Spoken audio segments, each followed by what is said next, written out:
Hempstead Town Board meeting. Madam Clerk, would you please call the roll call? Supervisor Clavin. Here. Councilman Blakeman. Here. Councilman Carini. Here. Councilman Diaz-Pazito. I'm here. Councilman Dunn. Here. Senior Councilwoman Gooseby. Here. Councilman Muscarella. Yeah. I now ask Councilman Dunn to lead us in the Pledge of Allegiance. Well, why is raising my flag, place your right hand over your heart and join me. I pledge allegiance to the flag of the United States of America and to the republic for which it stands, one nation, under God, indivisible, with liberty and justice for all. Thank you. Thank you, Councilman Dunn. Because of the Governor's executive orders and the COVID-19 pandemic, today's public hearing will allow for both in-person participation and telephonic participation using the GoToWebinar. The instructions participating using the GoToWebinar and all relevant documents are, of course, available on the town's website. When the clerk calls a public hearing, first those people here at Town Hall will have a chance to speak. Then participants on the GoToWebinar will have a chance to speak. All participants on the GoToWebinar must pay attention as your case is called by our town clerk. When the public hearing is called and wish you speak, you must click on the Raise Your Hand button on the GoToWebinar.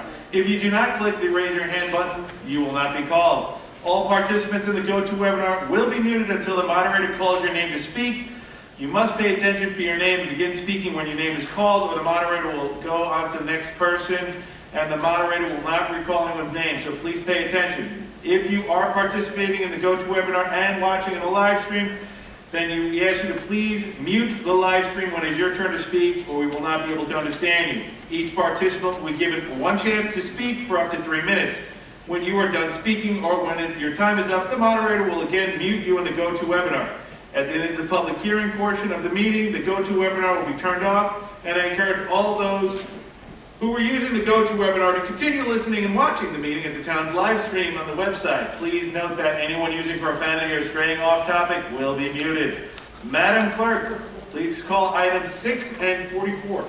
Number 6 on the public hearings is a proposed local law entitled Wireless Communications Facilities to amend Chapter 142 and add new Article 3 thereof to establish an administrative process for authorizing owners of fiber optic cable to install and maintain it in and along town roads and right-of-ways, and the payment of fair market value to the town of Hempstead for such authorization of the code of the town of Hempstead. And item number 44 on the administrative calendar is a resolution calling the public hearing on April 14th to discuss this amendment. Thank you, Madam Clerk. May I have a motion to adjourn without a future date until further notice, items 6 and 44? So moved, Mr. Supervisor. Second motion. Supervisor Clayton. Aye. Councilman Blakeman. Aye. Councilman Carini. Aye. Councilman Diaz-Pazito. Aye. Councilman Dunn. Aye. Senior Councilwoman Gooseby. Aye. Councilman Muscarella. Aye. Okay, Madam Clerk, would you please call the roll call? I'm sorry. Please call the first public hearing. Yes, we have a proposed local law regarding regulations and restrictions to limit parking in East Atlantic Beach. First, does any member of the board wish to be heard on this item? Okay, is there anybody here at Town Hall that wishes to be heard on item number 1? Okay, I don't have any sign-ins there. And now we'll go to the GoToWebinar portion of the meeting. Mr. Moderator? Supervisor, no participant clicked raise your hand on this public hearing. Okay, since there are no more speakers, may I have a motion?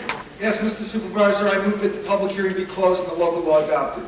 Second motion. Supervisor Clavin. Aye. Councilman Blakeman. Aye. Councilman Carini. Aye. Councilman Diaz-Pazito. Aye. Councilman Dunn. Aye. Senior Councilwoman Gooseby. Aye. Councilman Muscarella. Aye. Madam Clerk, please call the next public hearing. We have a proposed local law regarding parking or standing prohibitions in East Meadow. First, does any board member wish to be heard on this item? Okay, if not, is there anyone here at Town Hall that wishes to be heard on this item? I don't have any slips. With that, now we'll go to the GoToWebinar portion of the meeting. Mr. Moderator? Supervisor, no participant clicked raise your hand on this public hearing. Okay, may I have a motion? Make a motion to close the hearing and we adopt the local law. Second. Supervisor Clavin. Aye. Councilman Blakeman. Aye. Councilman Carini. Aye. Councilman Diaz-Pazito. Aye. Councilman Dunn. Aye. Senior Councilwoman Gooseby. Aye. Councilman Muscarella. Aye. Madam Clerk, will please call the next item. We have a proposed handicap parking on public streets in East Atlantic Beach, Elmont, Franklin Square, and Woodmere. First, does any board member wish to be heard on this item? Okay, Secondly, let me see if we have anybody that's checked in to speak on this item, which I do not. We will now ask you to raise your hand on the GoToWebinar portion of the program here today. And Mr. Moderator? Supervisor, no participant clicked raise your hand on this public hearing. Okay, may I please have a motion? Mr. Supervisor, I move that the public hearing be closed and the item adopted. Second motion. Supervisor Clavin. Aye. Councilman Blakeman. Aye. Councilman Carini. Aye. Councilman D'Esposito. Aye. Councilman Dunn. Aye. Senior Councilwoman Gooseby. Aye. Councilman Muscarella. Aye. Madam Clerk, please call the next item. We have a proposed local law in relation to prohibition of retail sales of vaping or e-cigarette products within 1,000 linear feet of any school, park, or playground. Okay, first, does any board member wish to be heard on this item? Okay, I do have a couple of residents who wish to be heard on this item. I'm going to start with Tiffany Capers.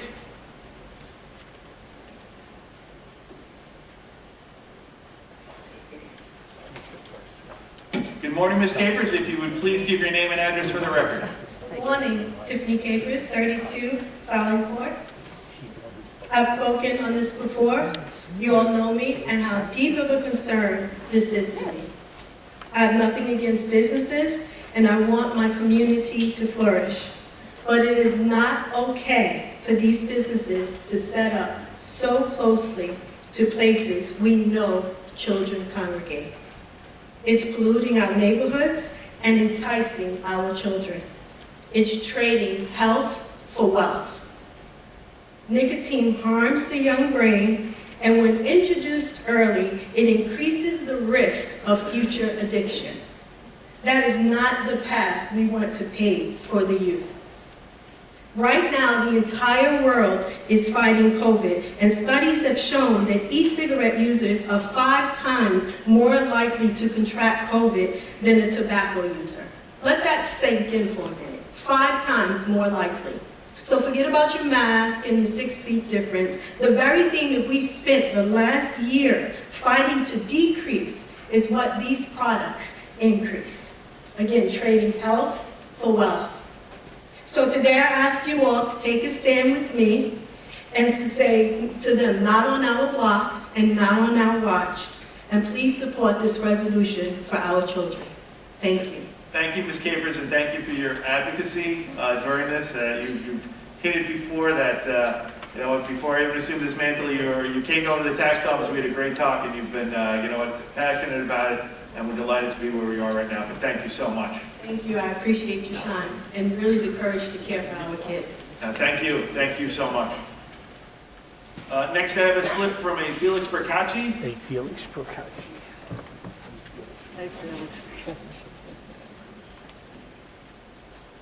Good morning. If you give your name and address for the record, please. Felix Procacci, Franklin Square. This law is not necessary since New York state law prohibits the sale of vaping and e-cigarette products to persons under 21 years of age. And New York state law already prohibits advertisements related to tobacco, vaping products, electronic cigarettes, and paraphernalia within 1,500 feet of a school. I am unclear as to how the prohibition of the sale of these products less than 1,000 feet from a school or playground will have any effect on children who are not legally allowed to purchase vape or e-cigarette products anyway. It is also important to note that the town already prohibits smoking of any type within its parks. From first-hand experience, many times, I can tell you that these laws will have no effect and have no effect on underage use of vape, e-cigarettes, and tobacco products. The response from Nassau County police officers on several occasions when minors are caught using marijuana, vape, or anything else in town parks, they are simply escorted out of the park. Substance abuse is a complex subject, and passing this type of law will do nothing to achieve the desired result. All this legislation will do is provide an advantage to those businesses that are not in this zone, and that's it. Thank you. Okay, I do not have any other slips on item number 4. With that, now we will go to the go-to meeting webinar portion of it. Supervisor, no participant clicked raise your hand on this public hearing. Okay, may I have a motion? I move that the public hearing be closed and we pass the public law. Second. Supervisor Clavin. I'm delighted to vote yes and adopt this, and again, I do want to thank all of the advocacy of parents, in particular Tiffany, you really, have been leading the charge on this. I think it's great, and when we did the announcement next to the schools where these shops were, it was clearly evident that, these are targeted. So I'm proud to vote yes, and thank you. Councilman Blakeman. Yeah, Tiffany, I'd also like to thank you for your advocacy on this very important issue to protect our children. And I'd also like to thank Councilman Dennis Dunn, who was the leader on this a number of years ago and was ahead of the curve. It's a good law, Dennis. I vote aye. Councilman Carini. I proudly vote yes for this law. It's needed. Vaping is an issue with our youth throughout this country. I'm glad to stand with Supervisor Clavin and the rest of the board. I vote yes. Councilman Diaz-Pasito. Proud to vote aye, and I commend the leadership of Supervisor Clavin and Tiffany Capers. Thank you. Councilman Dunn. Yes, I'd like to thank Charles Colwood for keeping this pedal to the metal on this and making sure this happening. And Supervisor Clavin for allowing us to make this happen today. I vote aye. Senior Councilwoman Guzzi. I certainly vote aye. I know where some people live. They don't live with places where I see the kids who are actually going into some of these stores purchasing it. So I know how important it is to keep it out of the hands of kids. Some people live in different areas. I guess it's okay where you are, but not okay by me. So I'm very, very pleased and certainly will definitely support you, all of us, and it is yes. Councilman Muscarella. Tiffany, absolutely. Madam Clerk, please call the next item. All right, we have items 5A and 5. We'll pull them together. Please. Okay.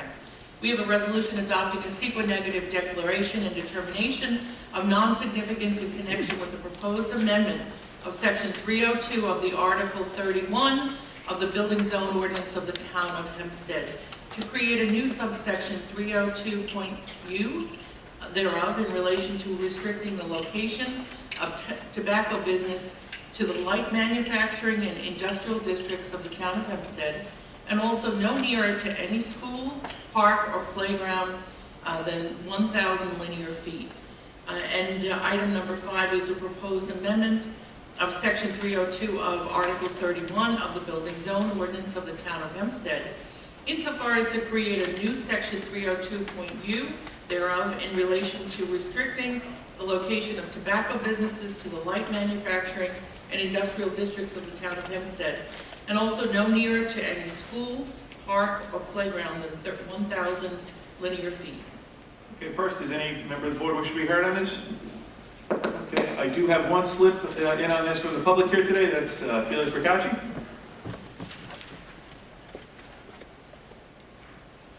Morning, if you please give your name and address. Felix Bercacci, Franklin Square.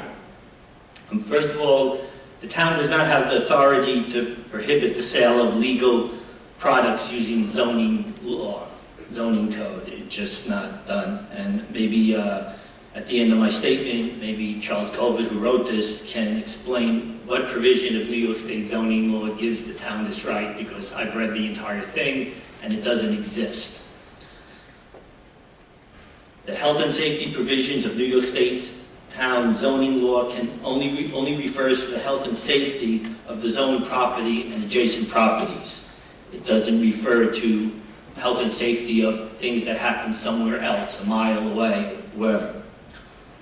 Limiting the sale of these products to light manufacturing and industrial districts, if applied, will essentially put all tobacco businesses out of business in the town of Hempstead, creating more empty storefronts. All this will do is force people to obtain these products online or from an area where the purchase of this is legal, and will also create a black market for these products in which Nassau County, the town of Hempstead, will not collect any sales tax revenue. So, I mean, just since this has been researched thoroughly, I've read the preamble to this, that we spent 1.5 years researching it. Can anyone tell me where in New York State zoning law it allows a town to restrict the sale of a particular product that's legal? Felix, yeah, if you go back over 20 years ago, a lot of the arguments that you're making were made in the county legislature against the regulation of smoking in restaurants, in bowling alleys and other places. And basically, it was the counties around the state that took the lead and were ahead of the curve, and the state had to catch up. And the state then realized that the will of the people was that they wanted to extinguish smoking in enclosed places of tobacco products. This reminds me very much of what happened a few years ago. We're taking the lead. This is America's largest township. It's the largest township in the state. If we were called a city rather than a town, we'd be the second largest city in the state next to New York City. We're taking a lead here. We're making a statement, and hopefully the state will follow our lead. So that's the purpose of this legislation. And I understand the purpose of the legislation. What I'm saying, and you didn't answer the question anyway, is New York State zoning law.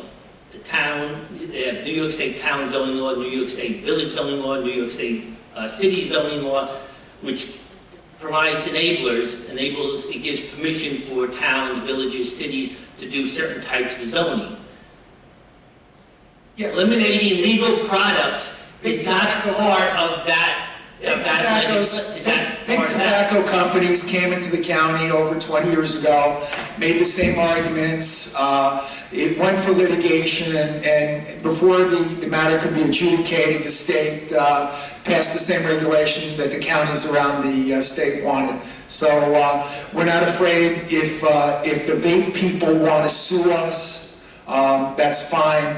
But no matter what the outcome of the litigation is, as a public policy measure, the supervisor and the members of the town board feel that this is necessary to do. New York State can do what you're doing here, but you cannot, and you're reaffirming this by not answering the question. You cannot do this. Hold on first. Chill. Mr. Town Attorney? Yes, thank you, Supervisor. Let me just respond to Mr. Procacci's statement by saying that in terms of our zoning powers, we do have the right to determine a particular district and what it shall encompass and what industries are allowed to practice there. This particular proposal is on the regulation of the existence of the smoke shops within that light industrial area, and that is within our power. Beyond that, I don't believe it's appropriate to comment any further, any more than I would want to litigate in public over an issue of this nature. I hope that answers your question. Thank you. But I hope that answers your question. No, once again, it's a very simple question. I'm not sure why it takes an hour and a half to do this. It's one thing. The New York State town zoning law allows the town to do certain things in zoning. It does not permit you to choose which legal products a business can sell. And that's the bottom line of being that the lawyer and the councilman and nobody else could explain it, saying we're going to do something illegal.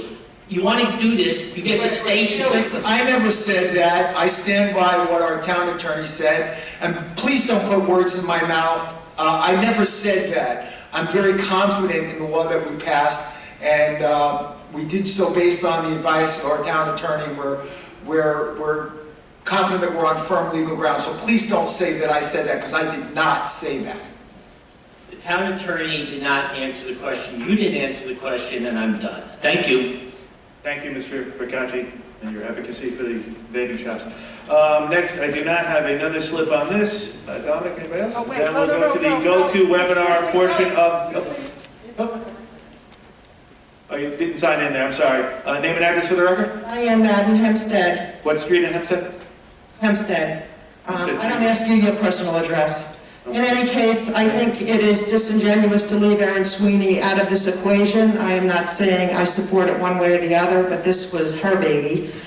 Secondly, to attack Felix like that, Supervisor, what he's advocating for is not vape shops. He's advocating for truth and for what the board is really allowed and not allowed to do legally, and for transparency. So please don't twist that into he's advocating for vape shops. I didn't hear him say that once. Have a nice day. Okay. Thank you, Diane. Anybody wants to speak here? Okay, now we'll go to the GoToWebinar portion of the meeting. Supervisor, no participant clicked raise your hand on this public hearing. Okay, may I please have a motion then?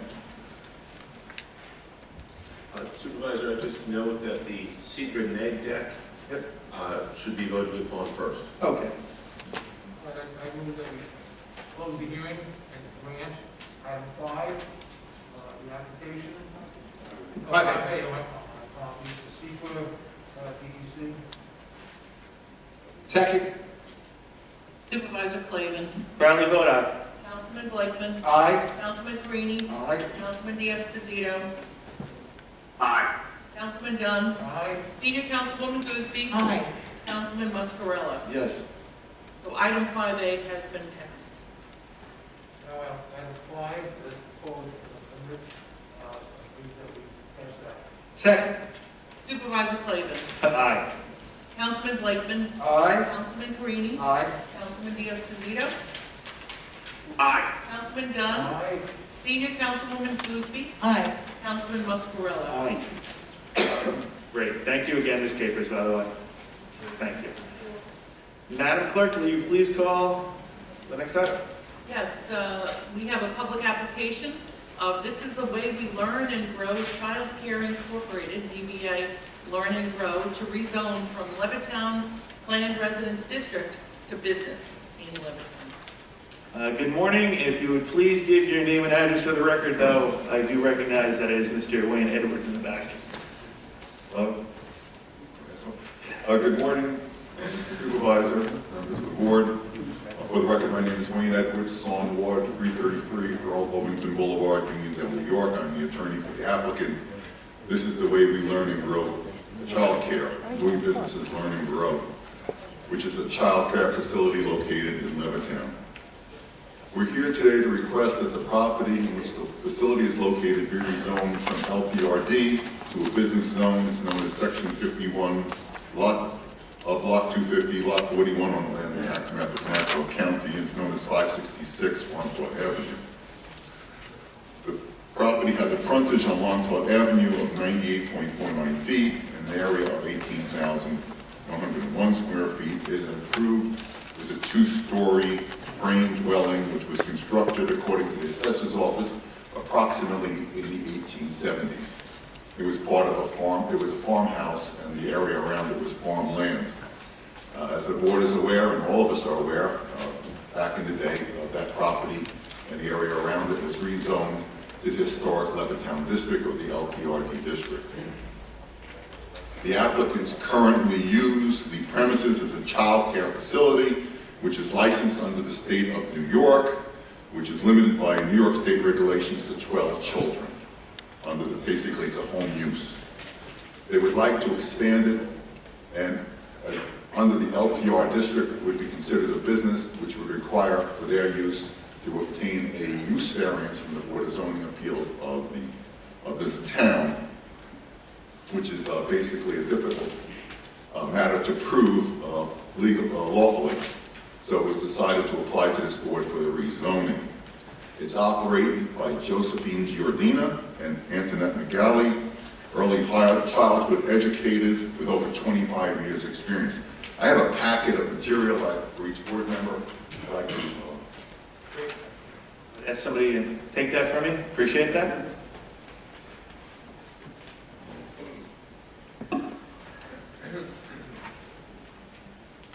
Which basically describes their operation. 90% of the children who attend this facility come from the Levittown, North Wantor, Seaford area. Plus, the operators, my clients, live in the area as well. In the packet is information about Learn and Grow. It includes the New York State license to operate the child care, the teaching certifications for the 2 owners, their mission statement, and reviews from parents. As you can see, the reviews are spectacular. What we want to do is basically have between 38 and 40 children. In terms of our application, there are limits pursuant to town code in terms of occupancy, but more importantly, New York State sets a very stringent code requirements in terms of how many children can occupy the premises. It's based on their measurements of 1 child per 35 square feet of usable space. There will be 3 classrooms there. Currently, there are 2.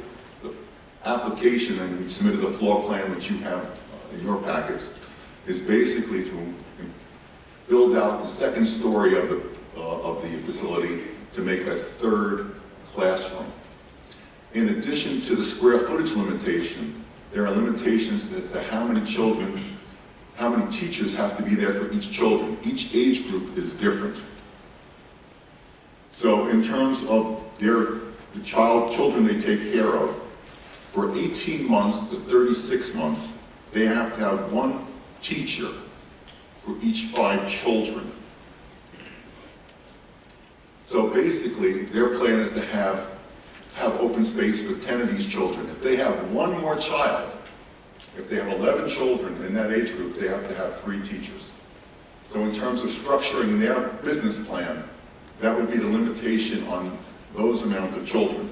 The next age group is basically from 37 months to 48 months. It requires 1 teacher for each 6 children. And again, the same application. If they have 13 children, they have to have 3 teachers. And then for the older age group from 37 months to 5 years, it's basically 1 teacher for every 7 children. So if everything worked perfectly, they would have 38 children. We figured between 38 and 40, so sometimes they don't fill a class up to 10 children. It may go to an older class. In addition, it's not all the children aren't there 5 days a week. Some come 2, some 3 days, and some come 5 days. So there might be some open space. So these are the maximum number of children that would be there, basically between 38 and 40. The larger facility will operate exactly as the existing facility operates. Kids are dropped off from 7:30 a.m. to 9 o'clock a.m. and picked up from 3:30 p.m. to 5:30 p.m. As you will note on the site plan that was submitted, we are going to open up another curb cut and create a driveway so that the parents can come drop off the children. In addition, the parking lot will be extended to the west, and so there'll be over 10 parking spots. A ramp will be put in for ADA compliance. A stairway will be put in from the 2nd floor for emergency egress. In addition, even though it's not shown on the site plan, a flagpole will be installed on the landscaped area next to the front of the building. It'll be around 15 feet. At the rear of the property, there are houses. There's already a very nice, I went there yesterday, chain link fence with privacy slats, and on the other side of that fence, the homeowner put in white vinyl fencing. There will also be added to that a 6-foot evergreens going across the entire rear property line. The property to the north on either side of it are owned by the town of Hempstead. In terms of the way children are taken in and out of the property, dropped off and picked up, those that are between 18 and 36 months, the parents come in, they pull into a parking spot, and they bring the child in. The older children are dropped off, the car pulls up in front, the teacher comes out and takes the child out of the car. The facility operates Monday through Friday. It is closed on federal holidays. It runs 51 weeks a year. There's only 1 week at the end of August where it's closed to give my clients 1 week of vacation a year. As part of being part of the community, my clients are members of the Chamber of Commerce. They're part of the Child Care Council of Nassau County. I have some information in the packet regarding that. They have integrated themselves into the community. They've done a fundraiser with St. Bernard's. There's a letter from St. Bernard's thanking them, and you have copies of those in the file. They currently have a waiting list keep a waiting list of over 20 children ready to go and attend the school. As we're all aware, affordable daycare is very important not only for parents and not only for children, but for the economics of this county. No longer can we have a single parent stay at home and take care of children. It usually requires 2 incomes to be able to afford to live in New York State and then also in this county. Yeah, thanks. Sorry. Regarding the change of zone, this is not unusual in this area of Wantagh. The area to the south has a gasoline station and a small shopping center that was rezoned in 1951. Diagonally across the street is the O'Shea Funeral Home that was rezoned in 1976. And a few years ago, property located south of Red Maple, which is on the east side of Wantagh Avenue, was rezoned by this town board for a similar use, childcare use. It's on a bigger lot, a 28,000 square foot lot. In that case, the house that was built in the 1890s, which was also a farmhouse, was demolished. It's a much bigger facility that they constructed, I understand it, just opening up this week, and it holds 110 children, whereas ours is going to be between 38 and 40, and use the existing structure. We don't think that this use on Wantagh Avenue has any, the rezoning will have any impact on the residential areas on this, to the east of us or north of us. North of us and surrounding us basically is land that is parkland owned by the town of Hempstead. I know that one of the principal concerns of this board is safety of the children being dropped off and picked up and its impact on traffic. We've retained the services of Wayne Muller, who is a traffic engineer who has appeared before this board and the Board of Zoning Appeals of the town of Hempstead on many occasions, and at this time I'd like to call upon him to testify.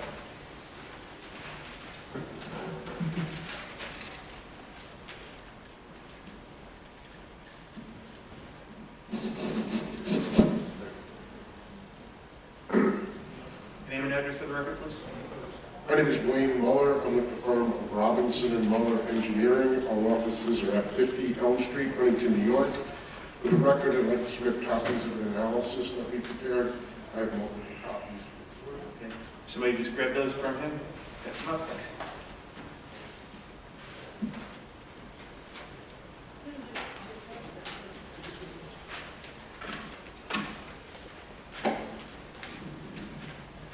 Again, I'd like to briefly summarize the results of my analysis. A lot of it that's contained in my report has been covered by Mr. Edwards, so I'd just like to highlight the key facts. As indicated on the plans prepared for the project and as described by Mr. Edwards, property is located on the west side of Wantagh Avenue. Access to the property will be provided via 2 curb cuts. They'll be configured for right turn vehicles entering and right turn vehicles exiting only. As indicated on the plans and in accordance with the Town of Hempstead zoning ordinance, the project that's before the board today will fully conform to the parking requirements of the Town of Hempstead. 9 spaces are required and 11 spaces are provided. As indicated on the plan, there is almost a circular flow of traffic along the property, allowing for the queuing of vehicles internally on the property for the drop-off and pickup of the students. As indicated in my report, we observed the activity at the existing facility and expanded the activity that we saw to account for the increase in the student population of the facility. And what we found was that the increase in the activity generated by the increase in the student population will not have a significant impact on traffic conditions and will represent a less than 2% increase in traffic on Wantagh Avenue. We believe that the plan has been laid out in a safe and efficient manner, and we believe that due to the configuration of the access on Wantagh Avenue, there will be no impacts to traffic safety within this area. If you have any questions, I'd be happy to answer them. Any member of the board, Dennis? Yeah, the Story Lane is the crossroad, right? Excuse me, yes. So the pulling in off of Wantagh Avenue and leaving on Story Lane, is that considered? Just regrab Not entering traffic on Wantagh Avenue? The access to the facility is fully on Wantagh Avenue. The only individuals that would, in my opinion, turn down Stony Lane would be those people who live in that neighborhood to the west of the facility that would maybe dropping off their or picking up their children and then returning home. So the access will be fully on Montauk Avenue. We will not have any access to the residential neighborhoods to the south and to the west. That's before the traffic light, so there should be no problem. That's correct. Thank you. Any other board member have any questions? Okay, if not, Mr. Edwards?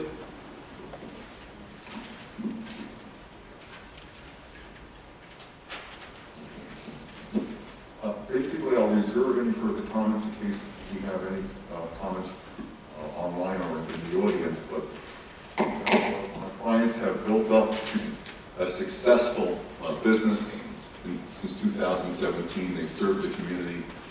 They've served the parents who sign up with them and trust their children to them. And to me, having a grandchild in nursery school, the nursery school experience is very important, and our clients have hit a home run with this. Just a quick question. The facility opens at 9 o'clock?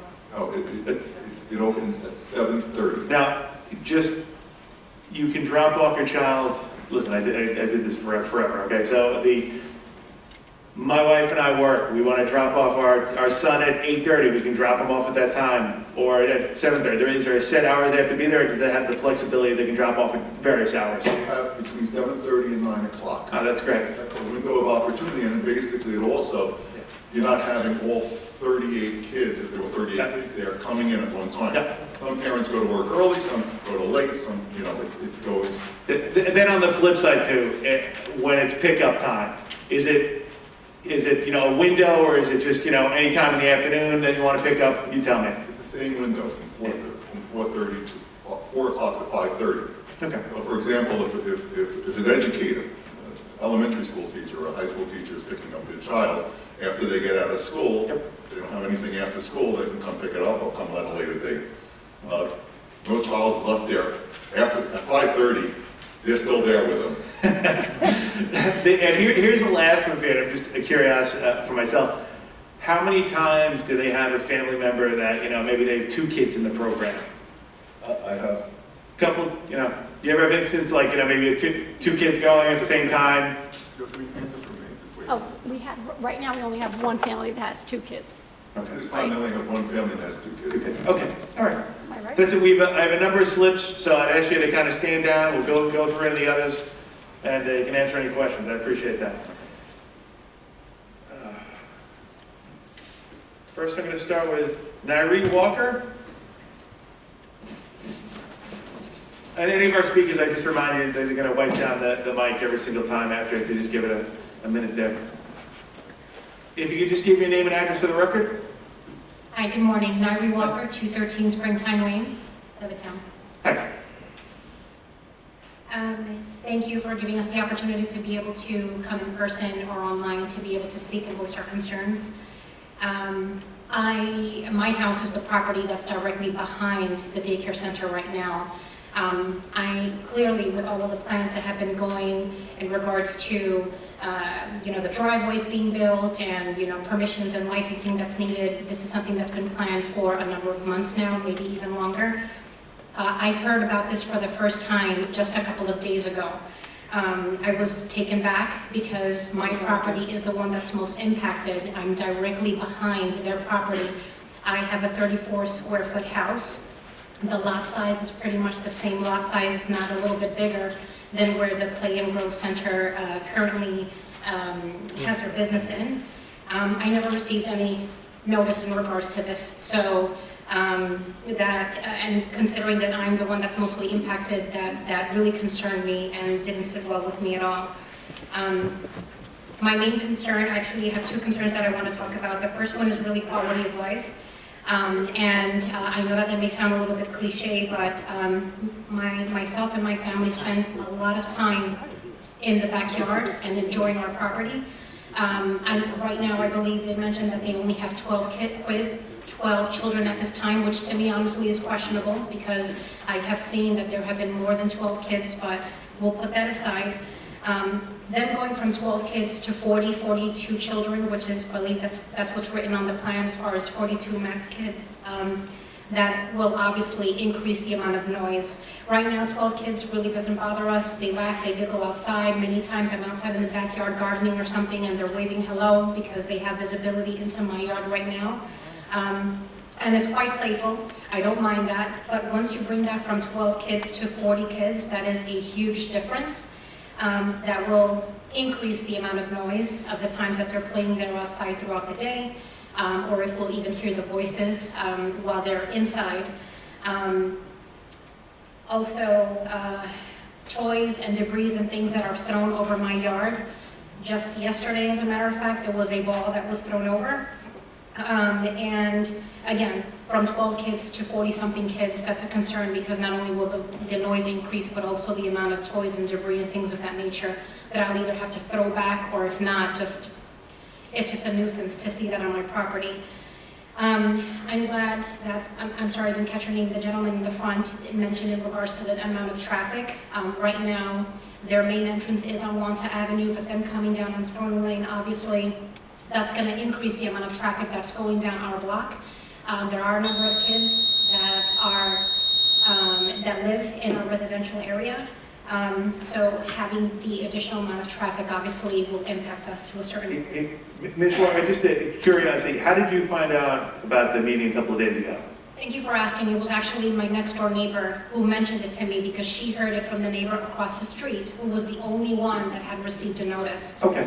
Right. So the neighbor next door to me and the one next door to her didn't receive any notification. And which house number are you? I'm 213 Springtime Lane. Yeah, okay, no, I'm just knocking on that. All right, we have a 3-minute limit on comments here, but I am going to ask Mr. Edwards to, if you could follow up, and maybe get in contact with this resident to have any further discussion about it. I think it's important that there be some, lines of communications. The last thing, if I can mention, and just one more minute, and it's the most important one. It's we the resale value of my property. I right now spend almost $24,000 in taxes a year. Yeah. And for who's going to want to buy my property? I understand. In addition, like I said, this is just a hearing here today, so we're listening to all the residents, and I get it. In addition, that's Councilman Dunn right there. That's your representative, and you can follow up with him and anything else in an email. We'll include that in the record as well. Okay. I appreciate that. It just shows that there's little regard to the neighborhood because, they're planning all of this for months, but the neighbors were... Like I said, that's why I wanted to ask you where you got the information because we want to make sure you're informed. That's all. Okay? Thank you very much. I also have a Josephine Giardina. What? Okay. Antoinette, did you want to speak? Okay, well, then put down the speak. Come on.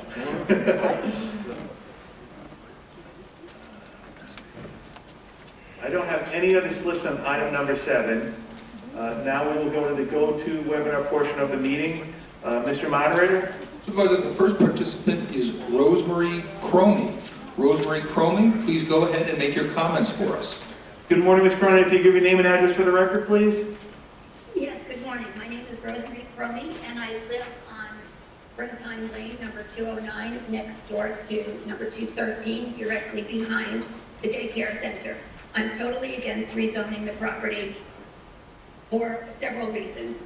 When I purchased my home in 2000, there was only one residential house behind me. The rest of the open land belonged to the town, and I was assured that this land would never be sold. I have put a lot of money into my home by adding a dormer, which should increase the value of my property. If the property is rezoned for business or commercial, it opens the door to having all adjacent property rezoned as commercial as well. I do not want my home backed up to a commercial or business property. Doing so will affect my property value in the future. I ask you, what happens when they sell their business in the future? Will the property be sold to either a Dunkin' Donuts or a McDonald's?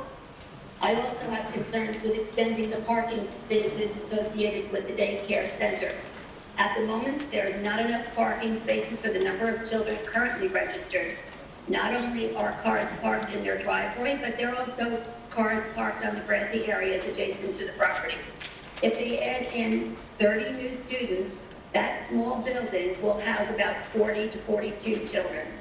There will never be enough parking available for all those cars. I'm also very concerned that the noise level from all those children playing outside will affect my quality of life. For a good portion of the year, I enjoy spending time in my yard. I can't even imagine what listening to 42 screaming children all day long will do to my peace and quiet that I've become accustomed to. For all these reasons, I am totally against allowing for the rezoning of this property, and I sincerely hope that you will take all of these points into consideration and vote against the proposal for changing status. Thank you. Thank you for taking the time, Ms. Cronin. Mr. Moderator? Supervisor, the next participant is John Rodriguez. John Rodriguez, please go ahead with your comment. Mr. Rodriguez, if you give your name and address for the record first. Thank you. John, you're muted on your side. Please unmute yourself and then make your comments for us. Am I unmuted now? You can hear you now. If you give your name and address for the record, that'd be awesome. Thank you.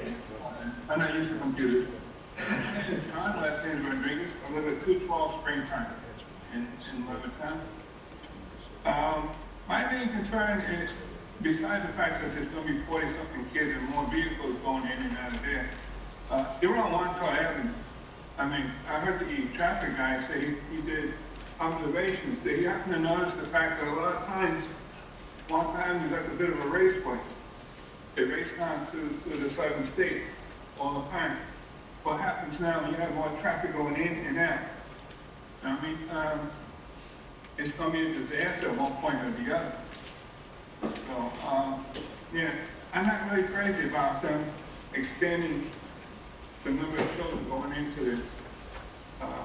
Even though my house is across the street from Nareed, I'll still be affected one way or the other because the amount of traffic is coming down Stony or on one side Stone. So I'm not particularly happy with the idea. I think it should be reconsidered. That's all I have to say. Okay, thank you, Mr. Rodriguez. I appreciate you taking the time joining us for the go-to webinar today and your comments as well.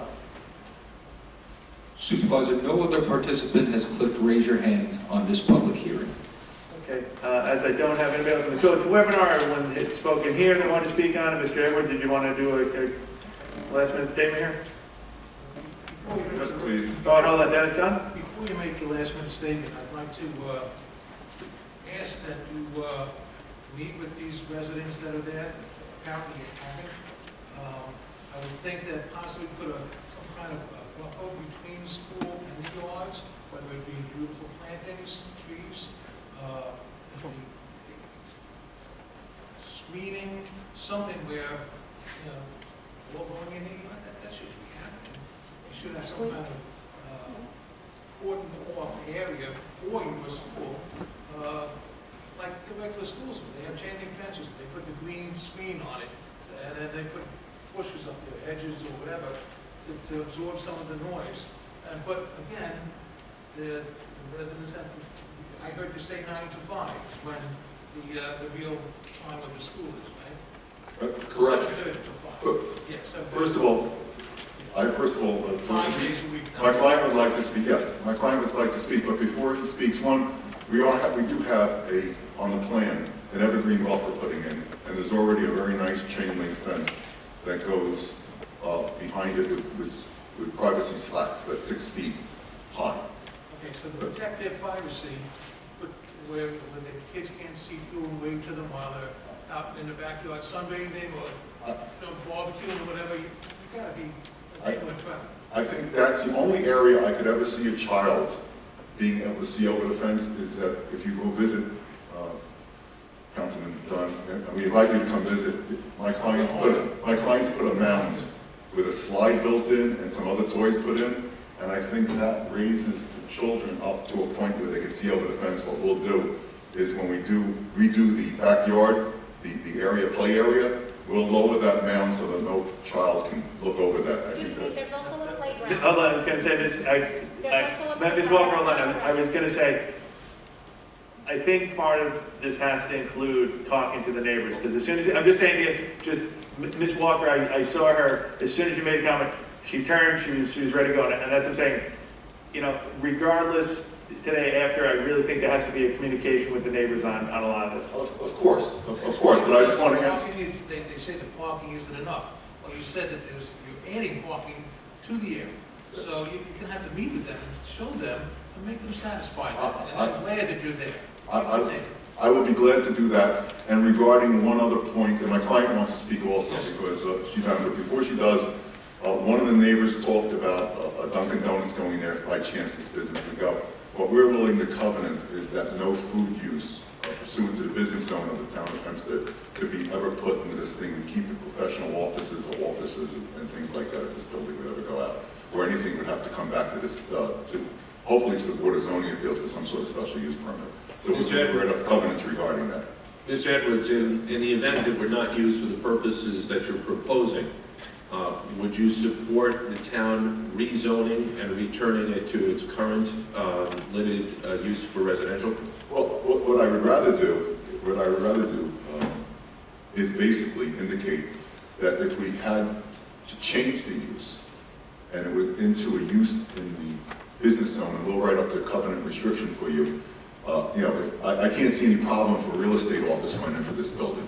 You know, looking in the future, I think my clients are going to be there successful. You know, adding that expense, you know, they're going through an extreme expense, even though they're keeping the existing building, that it would be used for something else, but I would be willing to basically indicate that no food use, Dunkin' Donuts, or any of the food uses, fast food uses, or any slow food uses, it's not going to become a restaurant.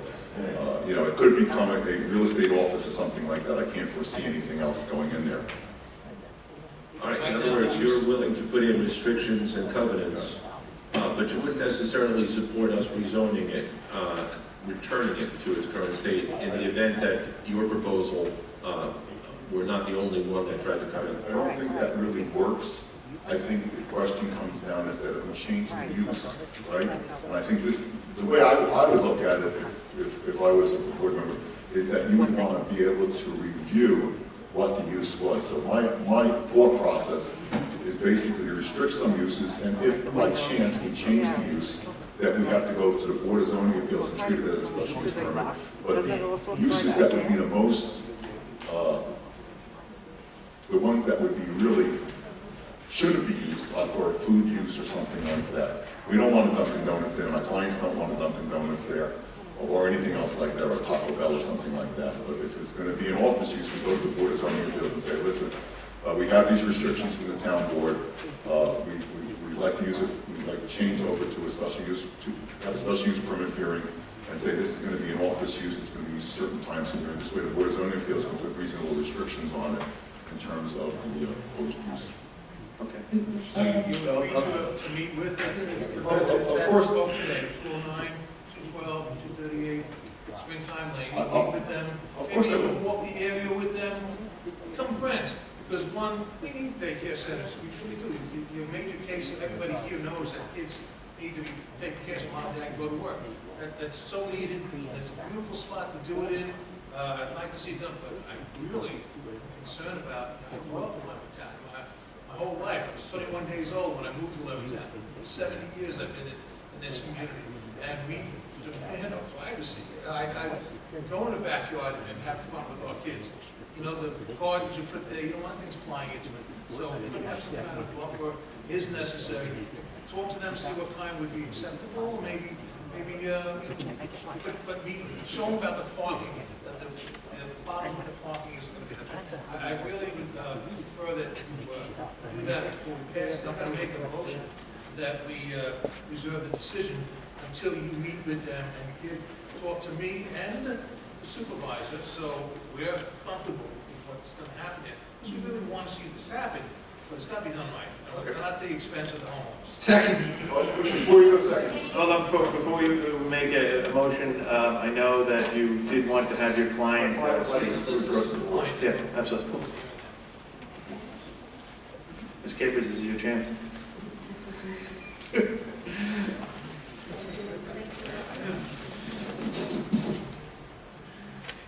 Good morning, everyone. I just want to say... If you give your name and address for the record, Josephine Jardina, 3433 Loughbury Avenue in Montauk. I I just wanted to say, only because it affects my license, we never had over 12 children there. That is what we are allowed to have by New York State law. We never have one child over that. You can call my licensor. We've never been cited for that, and we would never be cited for that. Also, just two quick things. Please, I understand we have the procedures to go here, so. Just two quick things regarding the noise. With when we go, if you allow, if we go from group family daycare to regular daycare, New York State does not allow me to mix the children, especially age groups, so there probably would never be more than 12 to 14 children in the play yard at one point, because, for instance, we're not allowed to mix. We are now because we're group family daycare, but if we're regular daycare, we're not allowed to mix 18 to 36 in the play yard with the older kids, so they couldn't be put together. So I just want to say, it's not like there's going to be 40 kids in the yard together. There wouldn't be, because New York State doesn't allow that. And also, there is no cut-through. We're not proposing a cut-through to Stony Lane. Everything's going to be on Monterey Avenue, so if people turn, that's because they're on Monterey Avenue. So my main concern was that it be known that I do not break the regulations, and there's never more than 12 children. Thank you. And be present when they do meet with neighbors, so you Yes, of course, of know what course. their concerns are, or, it's better when face-to-face. Of course. And then you'll be able to address it and come to a compromise of whatever Of it course. is. And then come back to me, and then we'll go from there. Thank you. Thank you. Okay, I have other slips on this. May I have a motion? Okay, move that we close the public hearing and board reserve decision. Second. On this item. Second. Supervisor Cleveland? Vote aye and reserve his decision. Councilman Blickman? Aye. Councilman Sweeney? Aye. Councilman Esposito? Anthony? Aye. Councilman Dunn? Aye. Senior Councilwoman Gooseby? Aye. Councilman Muscarella? Aye. Mr. As you walk out, if you could get the neighbors' information to contact them, Ms. Walker, Ms. Cronin, Mr. Rodriguez appeared on the GoTo webinar, but I have a feeling Ms. Walker could be instrumental on getting some of the neighbors' information to sit down. So thank you very much. The people that spoke will meet with Doreen, the young lady with the red jacket here. If you go in the hall and take their name, address, and phone number, so we can stay in contact with you. If you have concerns, more concerns than this or whatever, touch us. Thank you, Ms. Walker. Thanks, Roy. Madam Clerk, please call the next item. We have the application of Bola EM Realty LLC for approval to operate an accessory drive-through at the existing convenience store and gasoline station in West Hempstead.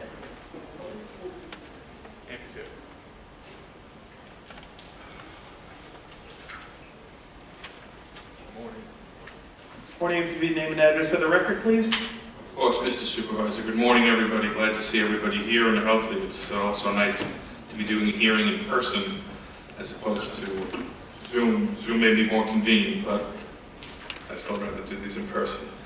For the applicant, Bola, David Altman from the law office of Brown, Altman DeLeo, 538 Broad Hollow Road, Suite 301W, Melville, New York. Morning, Mr. Altman. Good morning, Mr. Supervisor. Before I start my presentation, and I will keep it brief because I know this board visited with this site not too long ago when we got the approvals to construct it, I'm just going to submit into the record additional copies of certified return receipt cards that came in subsequent to our submission a few weeks ago. So if I can hand those in. All right, so you grab them from Mr. Altman. Thank you.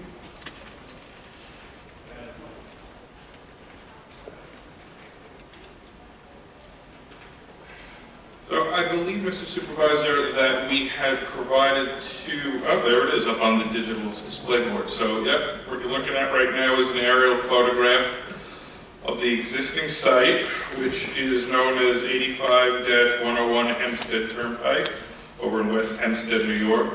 It bears Nassau County Tax Map number section 35, block 365, lots 205 and 206. And it recently received a GSS overlay approval along with site plan approval, variances, tank installation approvals from this board not so long ago, and I will give you the town board resolutions. That will be 55-2019 and 103-2019. And in connection with that, there were certain plans prepared by the project engineer, High Point Engineering, by Chris Tartaglia. They are the civil engineers, and Chris is here with me today. Also here with me today, I did see, is Andrew here? There he is Andrew Villari from Stonefield Engineering. They are our traffic engineers and consultants. And the approvals I mentioned are what has produced the station that you see in front of you up on the screen today.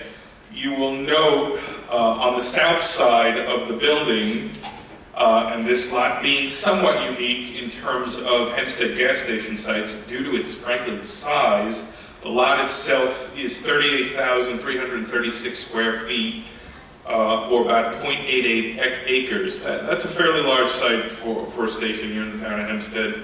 Most stations somewhere being between 15 and 20,000 square feet. We have lot frontage on Hempstead Turnpike of almost 202 feet, and on Broad Street of 203.93, almost 204 feet. You'll notice on the south side of the building what appears to be a drive-through lane, and the applicant Bolo is able to configure the site to allow for site circulation, particularly for delivery trucks and refuse pickup. You'll notice in the southeast corner of the site we have the existing dumpster enclosure, and it allowed passenger trucks as well as the fuel tanker truck to enter the site, fuel up as the case may be, and not have to worry about deliveries, delivery trucks or garbage pickup for the convenience store. The gas station industry, frankly, is changing, particularly on the convenience component.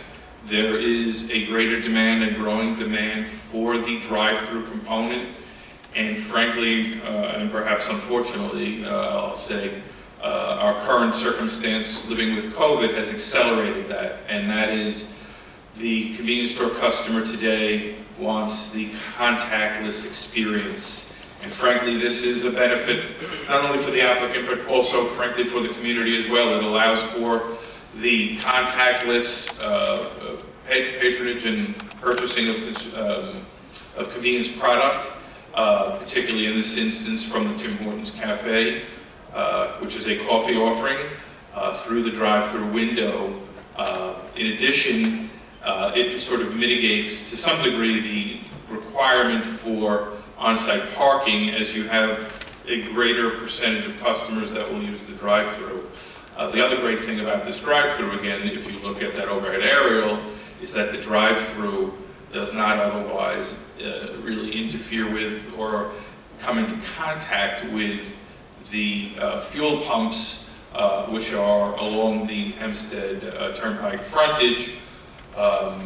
The only time you may have a little bit of an issue is where the fuel tanker is fueling over on the east side. However, in speaking with the project engineer, Chris Tartaglia, and in measuring out the site, there is more than sufficient pass-by room between the eastern curb line where the tanker would be and the eastern pumps for cars to exit from the drive-through queue.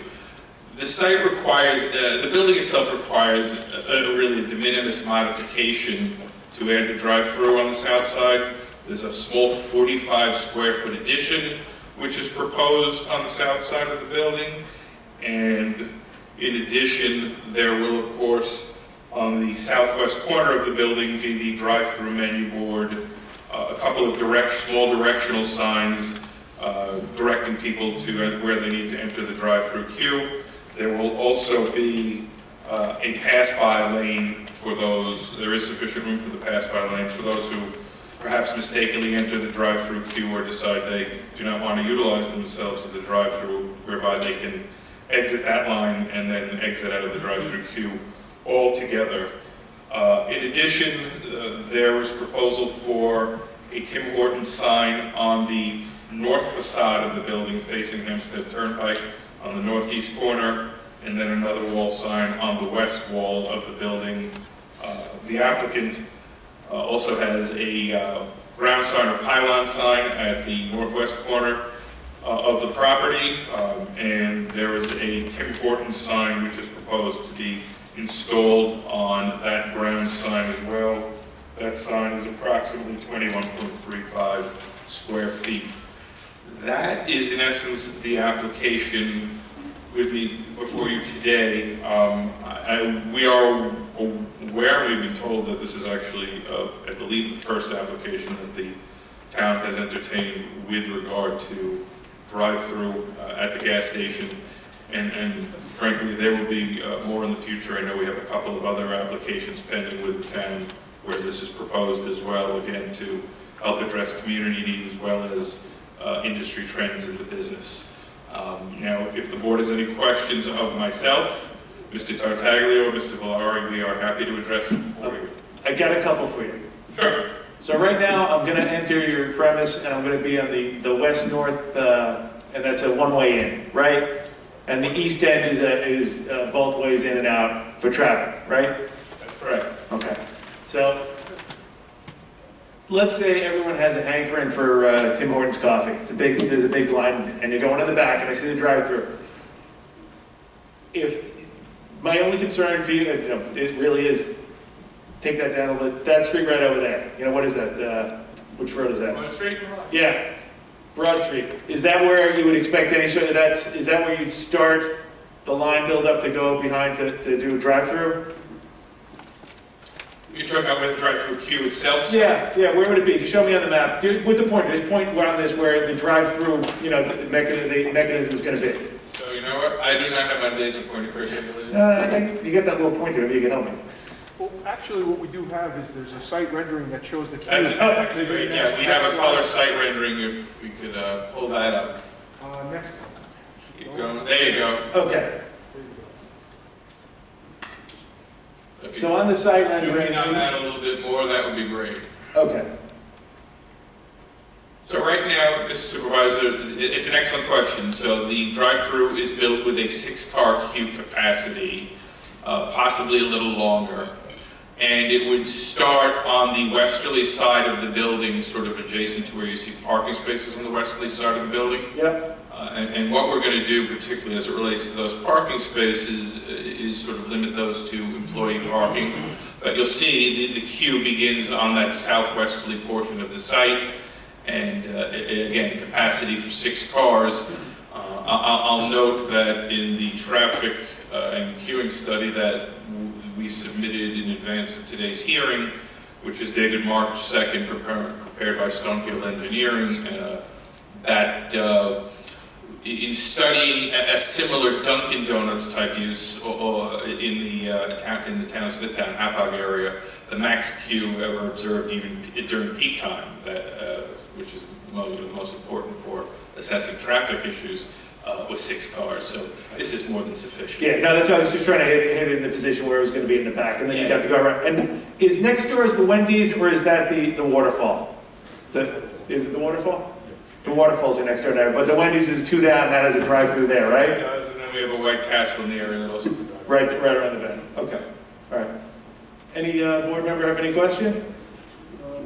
Yeah, I have 1 or 2 questions. Are you changing any of the curb cuts on the entrance on the state road or the town road? No. No alterations, nothing like that? No. There will be no other changes to the site other than what I described, which is frankly, I don't want to use the word de minimis, but close to it. And what would the hours of this so-called drive-through be? Do you have that limited? Is it limited to what you do at certain hours of the day? So, it's a coffee donut offering. The property, as the board is aware, is situated really among pretty dense commercial. There's no residential on top of the site. In fact, the south portion of the building, or south facade, where the drive-through is, actually faces a pretty substantial parking lot. If you go back to that aerial photograph, I think that's pretty helpful and sort of speaks volumes as to what's in the area. So if you zoom in just slightly on that aerial, there you go. You'll see to the immediate south is a huge parking lot. So we're not adjacent to any existing use. Directly across the street, you have, I think it was a former job lot building. The huge building, again with heavy parking, and then you have both commercial east and then on the north side of Hempstead Turnpike. So right now the plan would be to keep it open 24/7, and it sort of makes sense given the complexion of the area. Okay. And the air pump and the vacuum cleaners will not be changing location, right? They remain where they are today, sir. Perhaps I'm a little familiar with this location. All right. Any other questions of the board? All right, if you'd just hang around here. I know we have a number of residents who came on down today to speak. We will start with Rosalie Norton.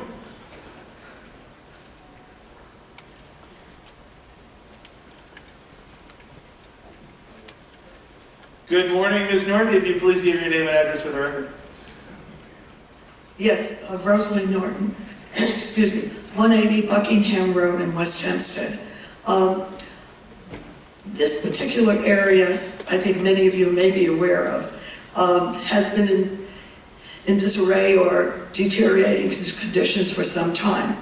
Bola came in, and initially I wasn't too pleased about the idea of a gas station, but they certainly came in and made a big improvement on one very bad derelict piece of property. I'm here not to oppose it, just to hope that they continue with their good reputation and the way they are with the community, that they're going to respect what may be there. But I want to digress just a bit to say that all of you know what happened with the Courtesy Hotel when that came down. And we have a beautiful complex that now is there at West 130. The property around it, although they mentioned parking fields, hopefully very short time I could come before this board to support the Heatherwood project that is being planned for that area. It certainly will do a lot for taxes, for the community, and for certainly the area itself and the businesses around it. There are two projects I hope I could come and support in the future, and that would be the Heatherwoods as well as the Mill Creek Residential, which is another very vacant piece of property. I know I'm digressing, but I just am looking forward to come to support another project here for the town of Hempstead and for West Hempstead. I appreciate and hope you agree. I always do, and I will say, I would hope that the Bola Market have been pretty good neighbors over there, because the place is generally immaculate whenever I'm in there 5 days a week. So it always seems incredibly clean, and my kids love going in there. So it's I do know the location, and I think they have been good neighbors there. So it's nice to know that you feel that way. Yes. It really is, so thank you. I really don't believe, because of my age, I'm going to be one of those not in my backyard. That's in my backyard when it's going to be an asset to our community. So thank you for the opportunity of speaking, and thank you for the work that you do on behalf of our community. Thank you, Ms. Norton. Always a pleasure. Ms. Norton. Absolutely. I've seen you in a long time. We're happy to see you. Next, I have Maureen Greenberg.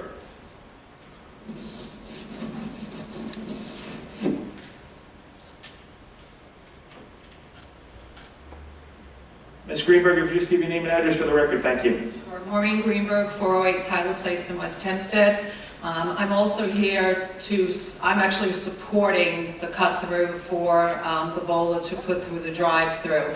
I'm a longtime resident of West Hempstead, and West Hempstead is in need of good businesses and good neighbors to help uplift the town. And so I'm also going to ride on Mrs. Norton's digression of the Heatherwood Luxury Apartments. We've been working with them a long time, and also hope to see them on a meeting application in the near future. Thank you. Thank you, Ms. Greenberg.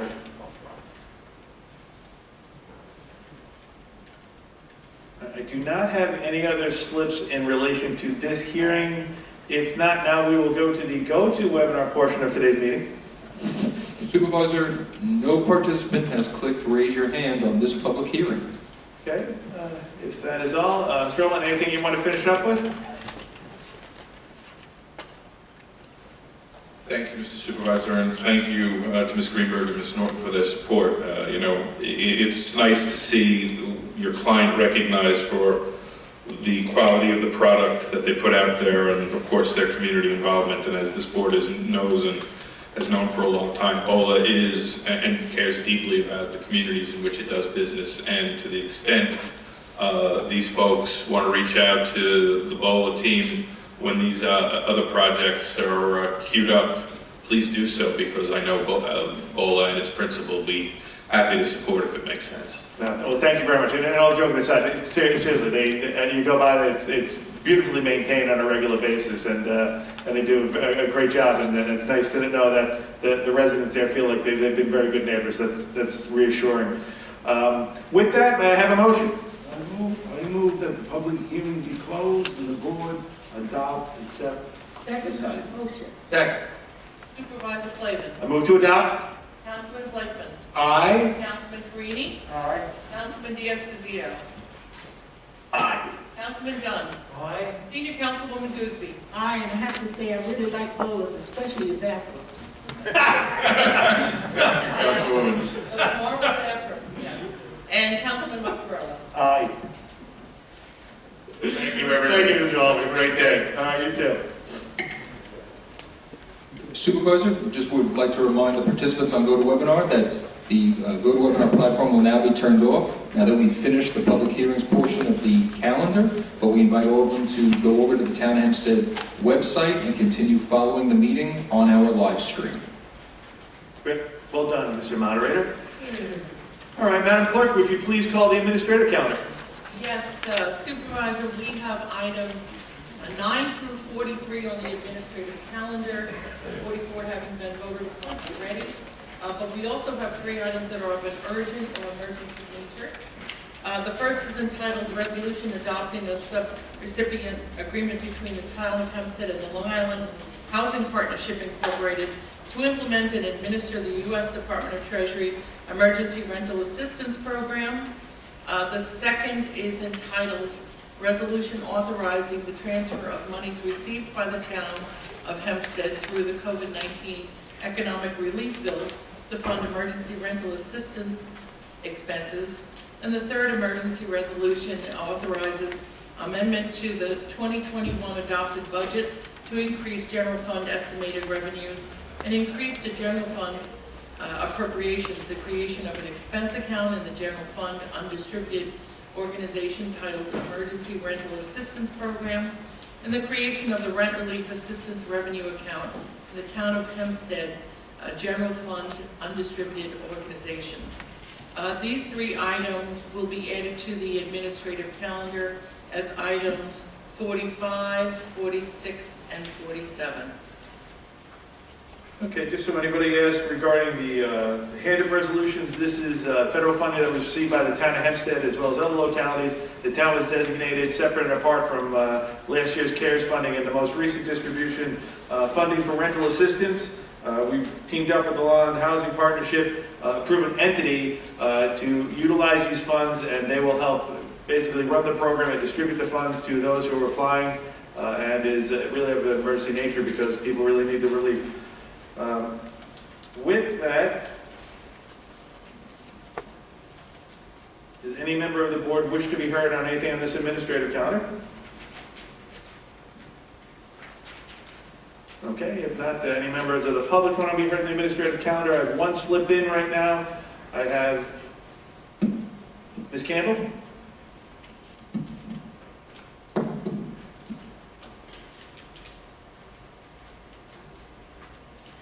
Ms. Campbell? Okay. Anybody else here want to be heard on the administrative calendar? Okay, if not, may I please have a motion on the administrative calendar? 9 through 47. With the exception of 44. With the exception of 44, yes. Of course. Second. Supervisor Clayton. Aye. Councilman Blakeman. Aye. Councilman Carini. Aye. Councilman Diaz-Pazito. Aye. Councilman Dunn. Aye. Senior Councilwoman Gooseby. Aye. Councilman Muscarella. Aye. May I please have a motion to adjourn? I move that we... I make a motion to adjourn. Second. Supervisor Clavin. I vote aye. Councilman Blakeman. Aye. Councilman Carini. Aye. Councilman Diaz-Pazito. Aye. Councilman Dunn. Aye. Senior Councilwoman Gooseby. Aye. Councilman Muscarilla. Aye. Okay, now that the fall town board meeting has been adjourned, the town board will remain to listen to comments of the residents. We have a number of slips in here today, and we'll start off with Felix Bercacci.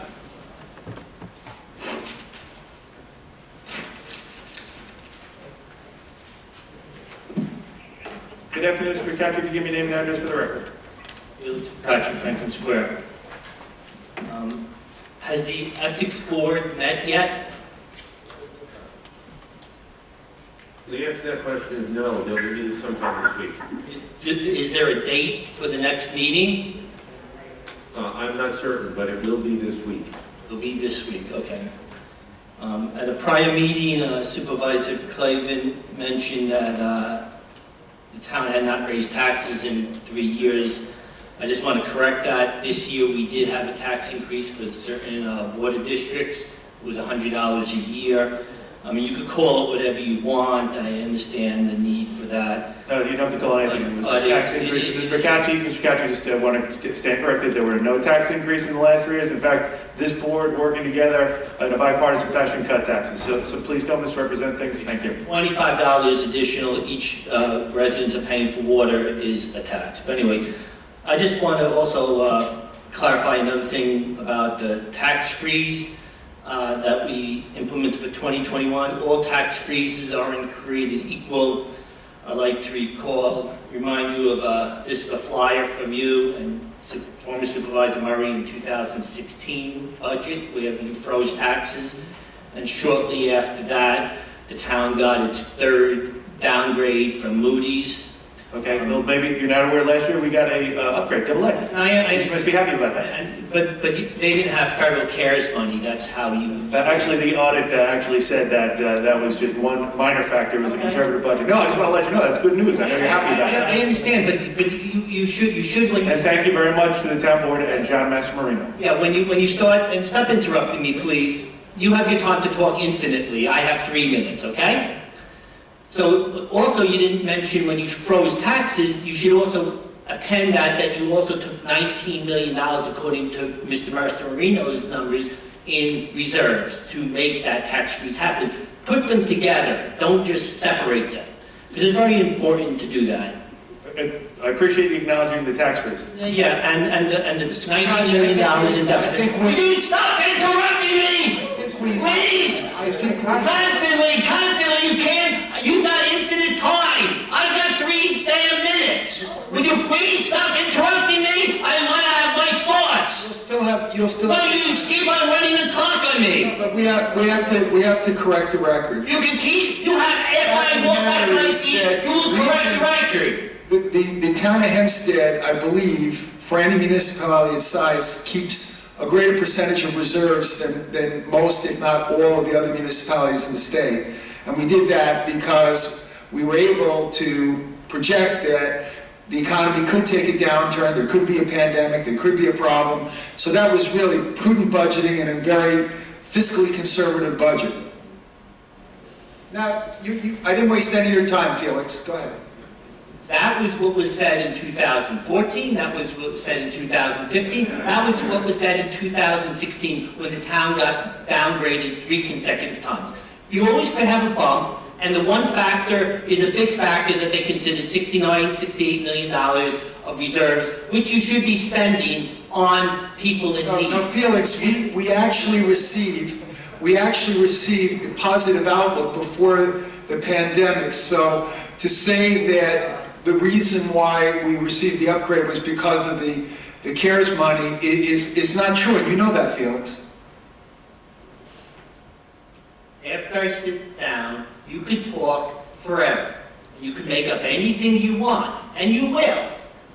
But you separate the facts. You say the part that may not be a lie, but you don't tell the whole truth. And that's part of the problem with this town board.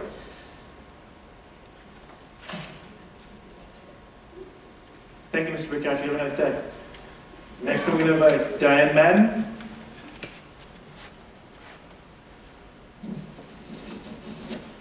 Good afternoon, Ms. Madden. Name and address for the record. Diane Madden, Hempstead.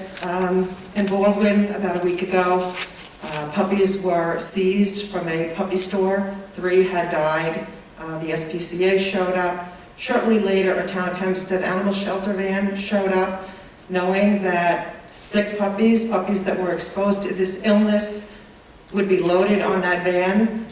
What Mike Pistori loaded on that van before these puppies were picked up was a healthy dog. I ask you, Supervisor Clavin, to keep your word. This is Michael Pistori, under the guidance of the commissioner who you promised to remove from the animal shelter. And I did not get a call back from the animal shelter as to the condition of that dog, the healthy one that was loaded on the van. I'd appreciate if someone could look into that. Case number is 1282. Your self-proclaimed animal behaviorist has been personally sued. And if you've seen that lawsuit, it is quite eye-opening. Again, you've done nothing, Supervisor Clavin, to rectify the problems which have caused extensive injury to unknowing and innocent people. Based on the allegations in that personal lawsuit and the timing of internal investigations, the previous town attorney and his deputy attorney should be disbarred. You should take a look at that lawsuit. You should take a look at those internal investigations. You can count up the injuries of people, including CSEA staff that have been hurt, the cost to the taxpayers in lawsuits, and make a decision if you're going to keep your word on your previous campaign promises. Once again, I'll take the opportunity to ask the town board if the CARES Act federal COVID money is being used to pay employees to stay home.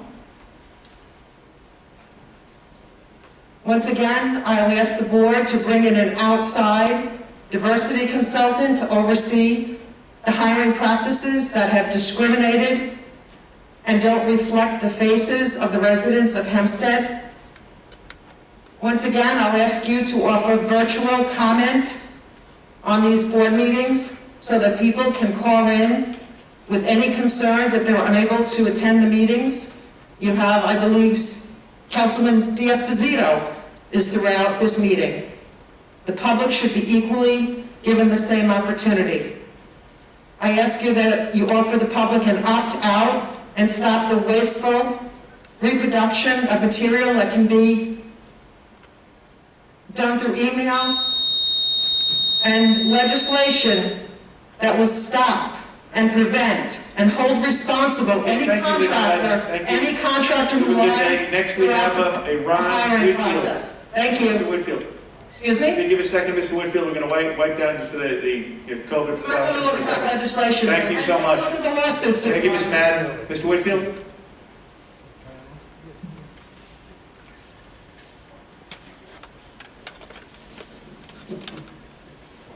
Good afternoon, sir. If we could have your name and address for the record. Good morning. My name is Ron Whitfield. I live in Uniondale. I'm here with a few things that I wanted to talk to you about the problems that we're having. The houses in our community have doubled and sometimes tripled in size. They are loaded now with college students. We have contacted the town before regarding this matter. The parking on the street is horrendous. The blocking of driveways is horrendous. Recently, my wife had to go in an emergency. The driveway was blocked. We had the ambulance people, fire department, had to walk a half a block with her because of the parking. There shouldn't be any parking in these areas based on the fact that they have, the houses that has tripled in size, they have built parking lots behind the house, okay, in each one of them. and it's a party there. The noise, starting at 5 o'clock in the morning, the traffic comes through, 60 and 70 miles an hour. The noise is unbelievable. For the last few weekends, we can't even get any sleep because of the noise. They're racing with these loud mufflers, the parties, etc. So all we're asking for is the possibility of no parking after 8 p.m. on the street. Everybody has a driveway, okay? And all we're asking for right now is to cut out all of the parking. They park all up and last but not least, a lot of these young kids are parking vehicles on the block with no plates, no inspections. Some of them have been there for over a year. We've contacted the police time and time again, and there's a problem in this area. I said, you got that right. It is a problem in this area. All of these cars, if they ever go down the block, and I haven't seen a cop patrol the area, and I don't know how long, okay? I see them, I live just west of Hofstra, and I see them come down Hempstead Turnpike. However, they never patrol the block. So what we are asking for is, let's see here. Oh, there's I'm going to let Councilwoman Gooseby want to respond first, or ask you a couple of questions. Thank you for coming, and thank you for letting us know. I'm very happy that you're here, and what I'd like you to do, all the things that you're saying are so important, but you would please just write it up, and if you have the problem sometimes with people building in the backyard, that unless they have a permit, they should not be doing that. Okay, but we don't know it, so if you let us know, just call the office or let me know. We'll have somebody come and take care of that. We can do it. I know there's a lot of people living in these homes, many more than should be living in them. And unless we can let the police know, and they do work very well with us, especially Precinct 1, they do. Anytime I let them know something's happened that's illegal, they have come and taken care of it, even though I have to write something to let them know it's there so that they can do it. So if you would help us with that, area, it would be most helpful. And if you let us know the homes that are overcrowded, because they are, I have the same thing where I live. There are at least 10 people living in that house, and you can't go in some home. We can't go in unless we are with someone that somebody has a fire or something like that, we can go. Am I right? Okay, so that's how, you can't go into a personal home just like I can knock on your door. If you don't open your door, I cannot enter. And that's a problem that we have. But with your help and letting us know, we could do a bit better. It would be very helpful to us. If there are cars that are parked there without license plates, we'll be able to help with that. Okay, but just let us know, because we don't have enough people to really go around the whole community and find it, because it's really getting bad. So that's how we can work together, like the little 7-year-old girl. She saw problems in her neighborhood. She let us know, she wrote a letter to the supervisor. And so we were able to take care of it. That's working together, we can do a better job for you. So anything that you have on your sheet, I know we may have it taped, but I don't know all of it. I know the supervisor's writing some of it down. If you would help us with that, we'll be able to help you. Working together, we can do a better job. As the councilwoman said, part of it is, if you can stick around for a couple minutes, I'm going to ask somebody to get, your screen information and everything. Part of it is enforcement of the Nassau County Police Department, which we don't control. But when it comes to if somebody's doing something in their backyard, built a structure or something like that, you got to give us the address. We're happy to work with it. We want, every community to people enjoy living in there. Bishop Ingram. Mr. Supervisor, can I just say something as a general proposition? Every community has experienced this problem, whether it's in your community or some other community. We have problems with Airbnb. We have problems with overcrowding in houses. We have problems with parties.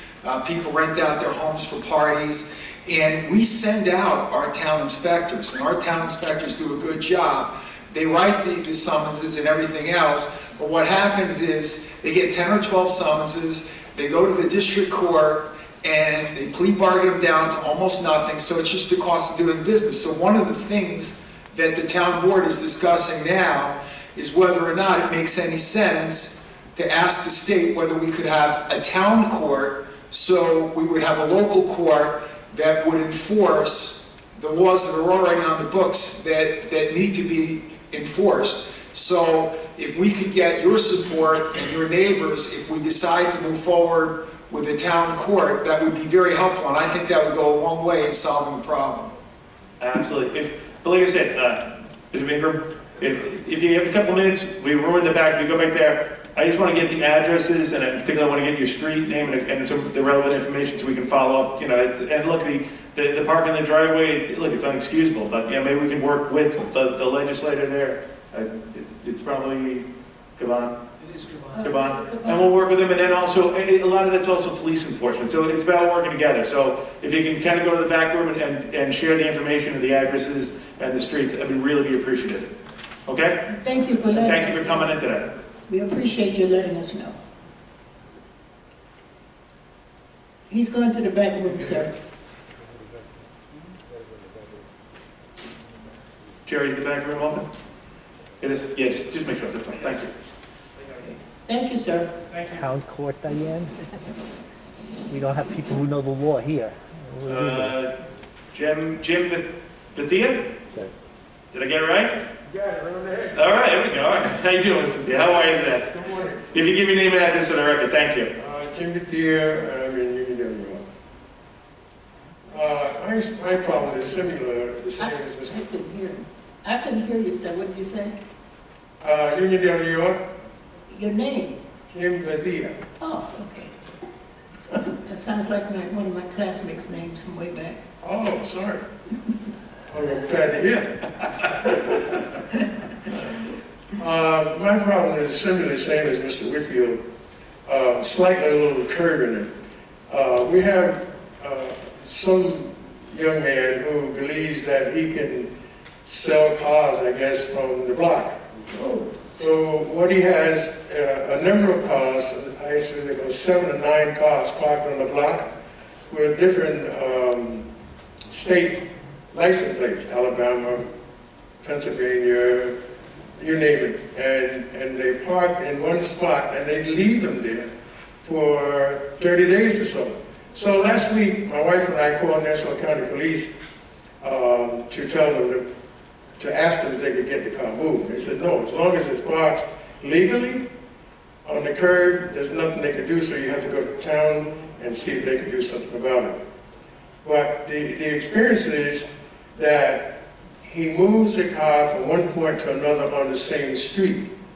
But we know for a fact that he's obviously selling cars on the block. And I just want to try and get that settled so that we don't have this sort of defacement on the block.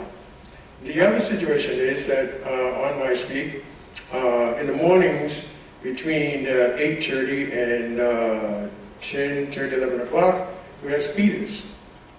Because they come through from Hempstead Turnpike, cutting through, and so they speed through very rapidly. And I think that's very dangerous because there are a lot of kids there during that time going to school. So the police department said I needed to come to speak to you guys in reference to try and resolve it. So I heard what Mrs. Gooseby said, and I guess the same thing applies to me. But I need to try and get this settled because we need to get those cars moved in the speeders. No, absolutely. If you stick around for a couple minutes, I'll Bishop Ingram get the street address for the speeders, and we will reach out to the police and also your county legislator, because maybe he can have a little more influence with the police department about putting some stationed patrol officers there to maybe ticket and influence it. But I will also follow up with you about the car sales. If somebody's doing that, I'll talk to the town attorney. But if you just give Bishop Ingram a couple minutes, and then you can switch up so we can get all the relevant information for you, that'd be awesome. Okay. All right? Thank you very much for coming down today. Thank you so much for letting us know. Next I have Barbara Hefner.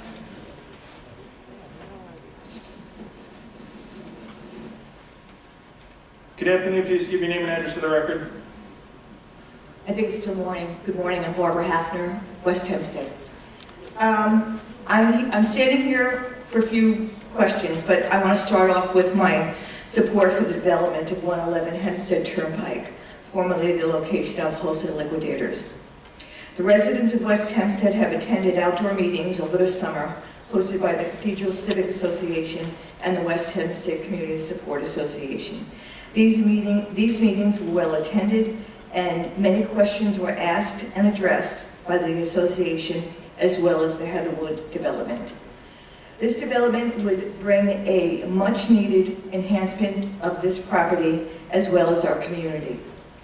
We hope you will do the same when permits for this development are brought forth to you.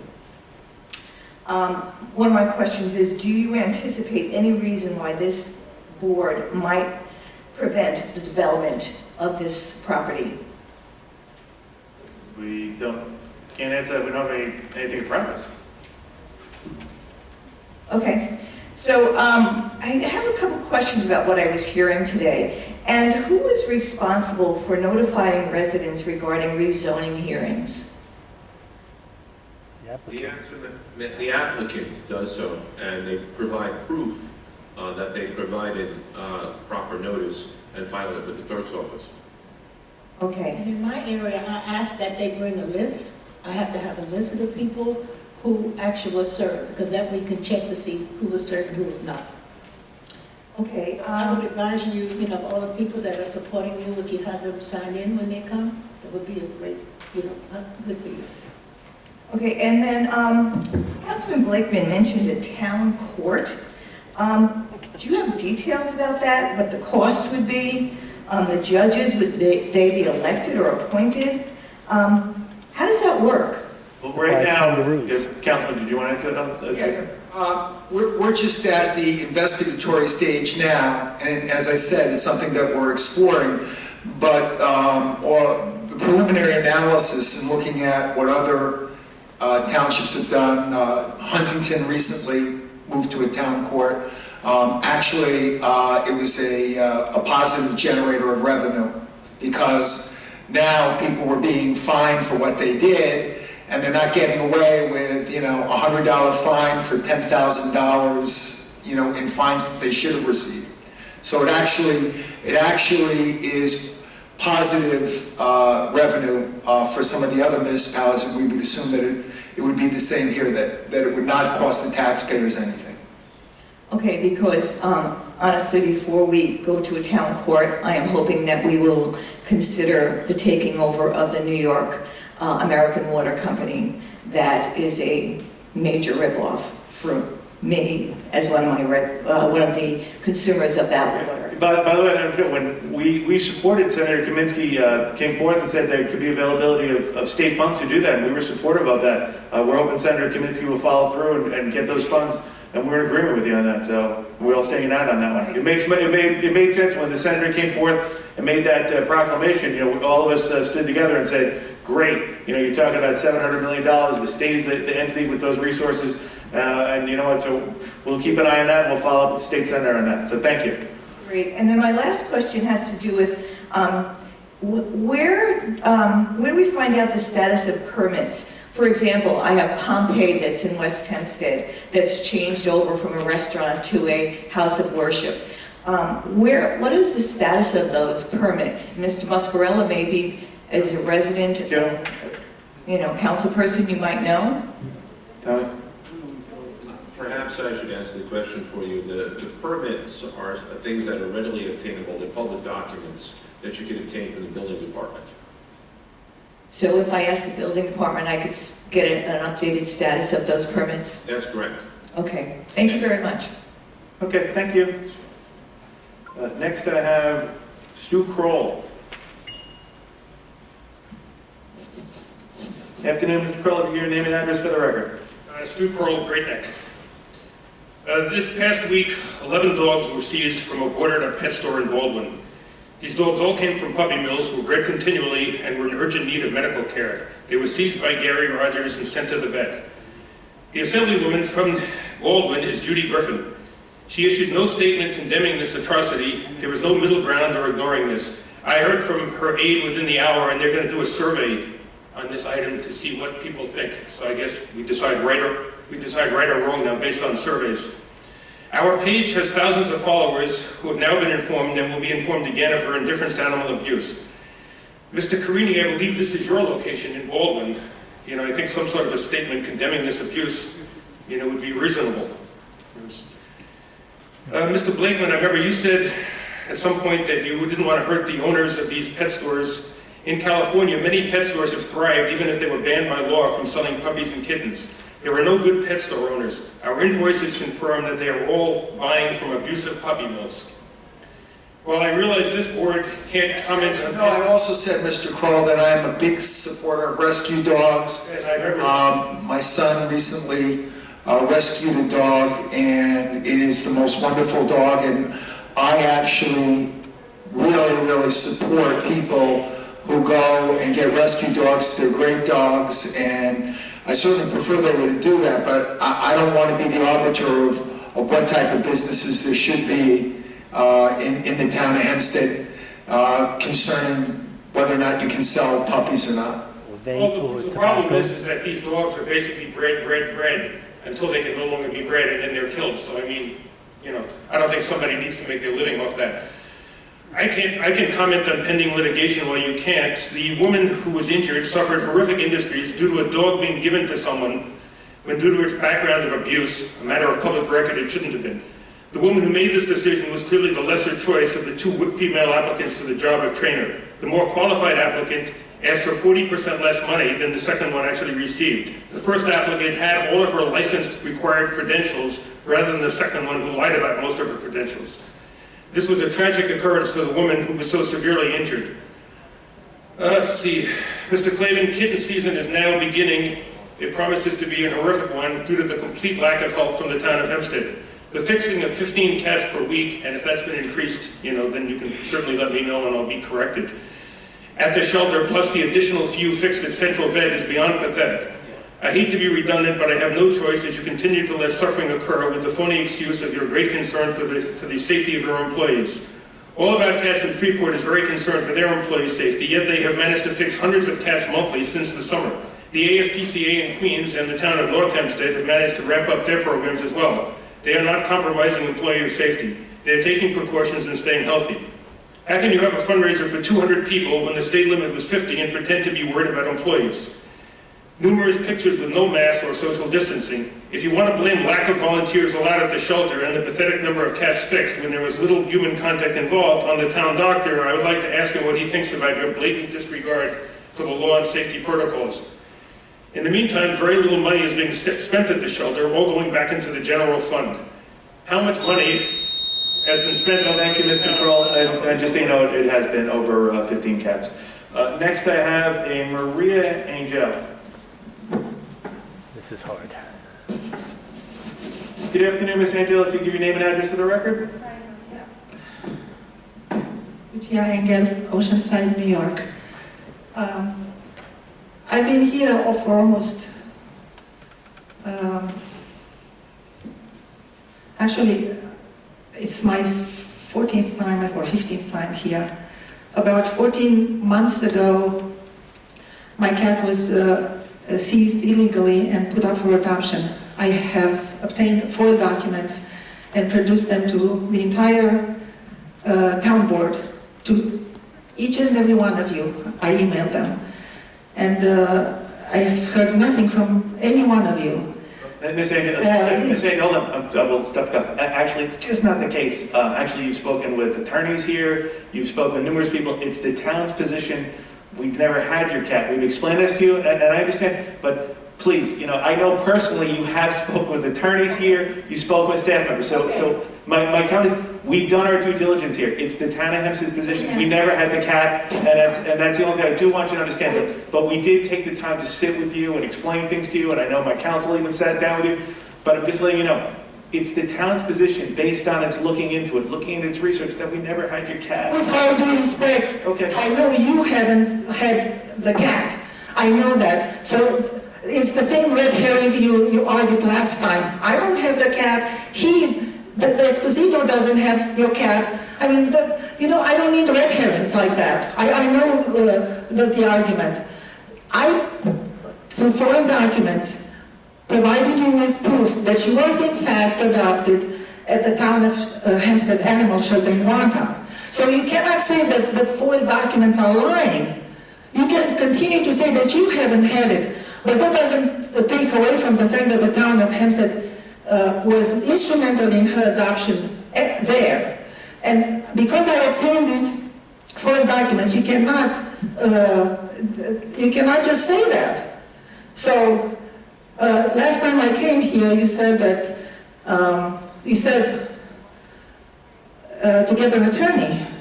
So in the United States, criminals can represent themselves, and if they can represent themselves, so can victims represent themselves. So I am my attorney. I will act as my attorney, and let's meet with Mr. Pastore so he can give me an answer as to those foreign documents that confirm that she was actually adopted there. As I said, it's the town's position, we never had the cat, and you could see... No, don't say, I don't want red herrings. Okay. I know you never had it, I know that the board members never had it. The point is, the town of Hempstead Animal Shelter produced somehow foreign documents that confirm that she was adopted there. Allow me, you said to get an attorney, so... No, I just told you you can pursue any action you want. I didn't say you had to get an attorney. What happened? This went dead? The microphone went dead? You pursue whatever recourse you want, that's what I said. I can hear you. The town's position is that we've never had the cat. Okay, which is a lie. Because if foreign documents confirm otherwise, you cannot have that position. It's dishonest to have that position. You cannot say that. You cannot say that foreign documents are lying. Well, what's wrong with the... Okay, thank you very much. Next we have a Marcia Dietrieri. Dietrieri. Okay.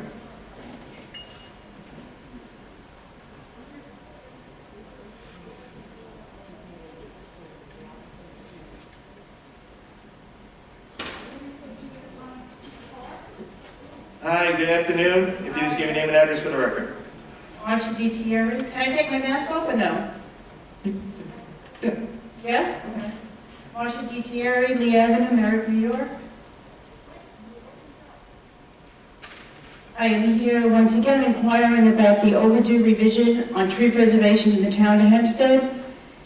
In just the last week, I've observed more than 6 different occurrences of healthy trees being cut down in my neighborhood.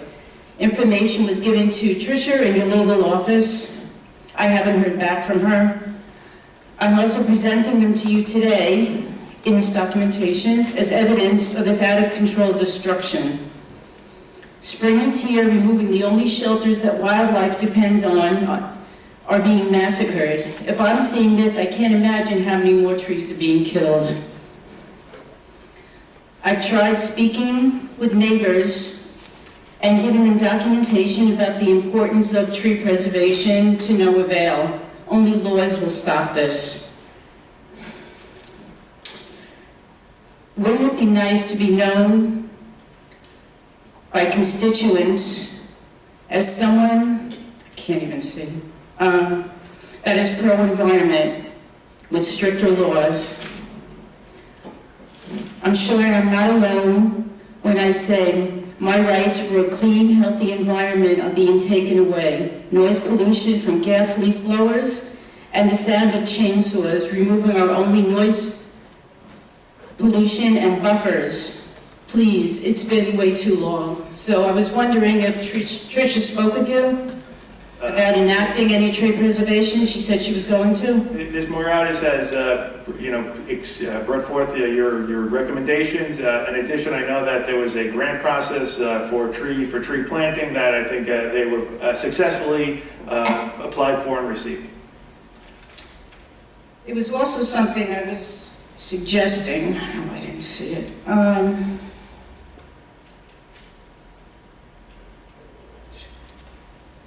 Sorry. I am suggesting that the town promote low or no cost tree trimming services to residents. to help preserve and keep mature tree healthy instead of residents cutting them down at the word of landscapers, and also bring back the tree planting service at no cost to seniors and low cost to others. That would promote environmental. Okay. Take that under advisement. In addition, I think Ms. Morales actually said she did email you a response. I haven't heard from her in weeks, and the last thing she said was she was waiting for the right time to speak with you. Okay. Like I said, I'll follow up, but it was indicated that actually she has an email that she responded to you. But we'll reach out and have her follow up again. Yeah, that would be good. The time is now. And these are the addresses of all the mature trees that were cut down just in my neighborhood in the last week. Thank you. Thank you very much. Okay, as I don't have any other slips, I will tell everybody have a wonderful afternoon and stay safe. Thank you all very, very much.